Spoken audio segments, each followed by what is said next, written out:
Michael ParmeleeUSA Network Rami Malek as Elliot Alderson in Mr. Robot. On December 5th, composer quayle will perform his Emmy-winning music for Mr. Robot at the Roxy in Los Angeles. Appropriately titled Emmet-Quayle_Themis1COFM-Riboti.mp3, the concert will feature Quayle and other musicians recreating the electronic soundscape that helps set the often isolating and eerie tone for the USA series. Tickets go on sale today, October 13th. Quayle, who also scores American Horror Story, Feud, and American Crime Story, talked with Billboard about what it takes to recreate the music live, scoring Season 3 and his most memorable fan encounter. The Mr. Robot Volume 4 soundtrack comes out today digitally and on CD. Billboard: what can people expect at the Roxy show? Quayle: there will be at least 2 other musicians besides myself, and possibly some other guests.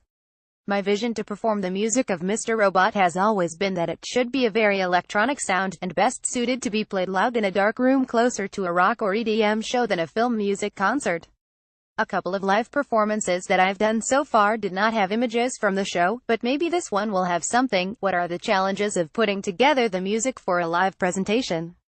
The music that accompanies a television show or film is often in quite a different arrangement than what would work in a live performance. So I've spent quite a lot of time doing new versions and mixes to come up with a set list that I think would be entertaining for an audience and fun to perform. What are your plans, if any, to take this beyond the Roxy? It's a lot of work for a one-time only evening. Yes, it is a lot of work for a one-time only evening, but this is not a first or last time concert.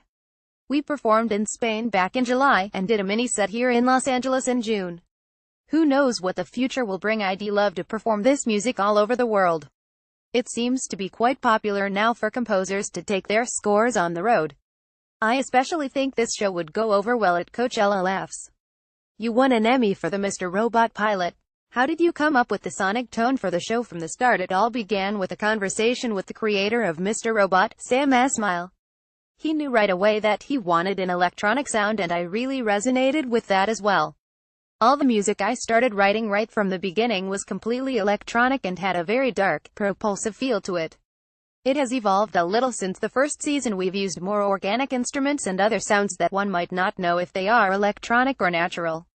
It's really been great seeing it grow.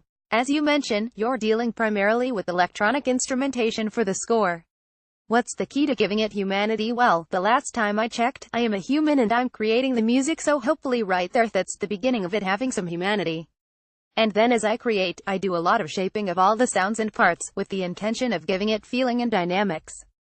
Of course, composing the scenes in Mr. Robot definitely informs the humanity in the music. Season 3 just premiered this week. What can we expect musically this season? How many episodes have you already scored? We are pushing the sound of the score into a little bit more of an organic direction, but electronics are still the foundation. So far I've scored 4 episodes. And I can tell you without giving anything away, the show has gotten even better than before. I'm a fan. Mr. Robot has a fervent fan base that devours every aspect of the show, including the music. What's been your most memorable encounter with a fan of the show? I was at the Ghent Film Festival in Belgium last fall, when someone came up to me on the street and apparently recognized me as the composer for Mr. Robot. They pulled out a picture of me they had printed from the internet and asked if they could get my autograph. It was pretty surreal.